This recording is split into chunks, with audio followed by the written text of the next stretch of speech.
Apakah penyakit kusta itu penyakit guna-guna? Atau apakah penyakit kusta itu penyakit? Assalamualaikum warahmatullahi wabarakatuh. Perkenalkan, nama saya Rusdi Mujahid dari Losari, Kabupaten Cirebon.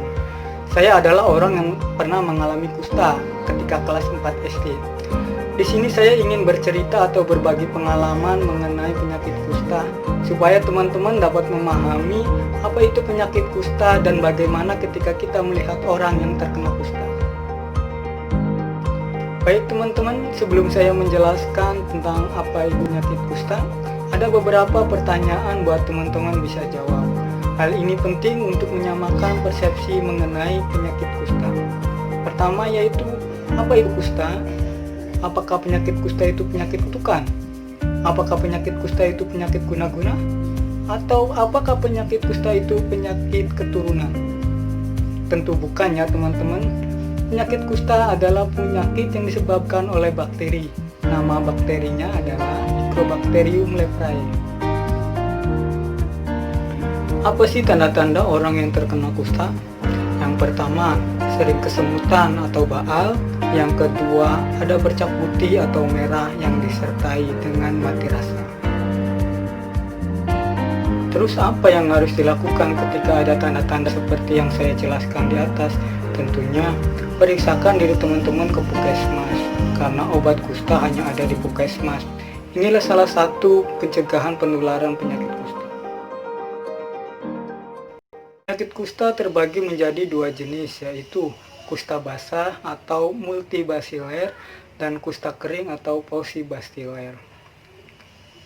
Apa yang membedakan kusta basah dan kusta kering yaitu kita bisa menghitung jumlah bercak yang ada di tubuh kita. Jika jumlah bercaknya adalah lebih dari 5, itu berarti kusta basah.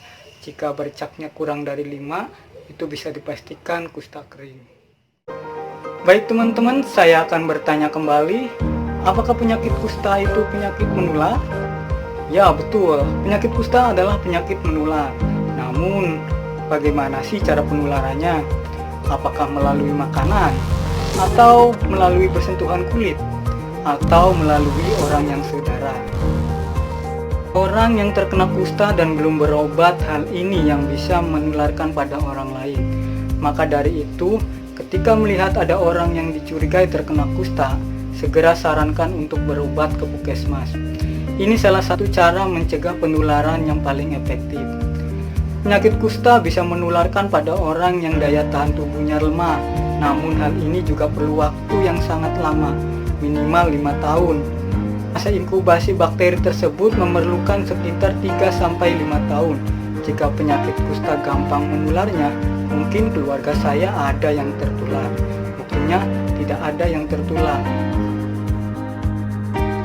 Apakah orang yang sudah selesai pengobatan kusta namun jari tangannya sudah bengkok dan masih ada luka, itu penyakit kustanya sudah sembuh? Seperti jari tanganku ini. Nah, tentunya penyakit saya sudah sembuh. Namun jari tangan saya bengkok karena dulu saya telat berobat sehingga meninggalkan bekas atau terjadi kecacatan.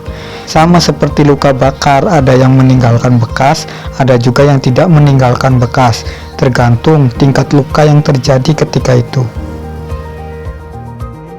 Apa teman-teman ada yang tahu bahwa Indonesia merupakan penyumbang angka kusta terbesar ketiga setelah Brazil dan India? Bisa menduduki peringkat ketiga dengan jumlah kusta terbanyak di dunia setelah Brazil dan India. Baik di tingkat nasional maupun di Kabupaten Cirebon, kasus kusta masih tinggi. Dinas Kesehatan Kabupaten Cirebon melakukan pemeriksaan kusta di sejumlah daerah di Kecamatan Mundu, Kabupaten Cirebon. Penderita kusta di Kabupaten Cirebon diklaim masih cukup banyak dan tersebar di sejumlah wilayah rawan. Dinas Kesehatan Kabupaten Cirebon sendiri mengklaim masih banyak masyarakat yang menilai kusta sebagai penyakit kutukan. Tahunya sendiri dari mana Pak? Laporan dari mana? Ke dinas? Dari puskesmas. Puskesmas.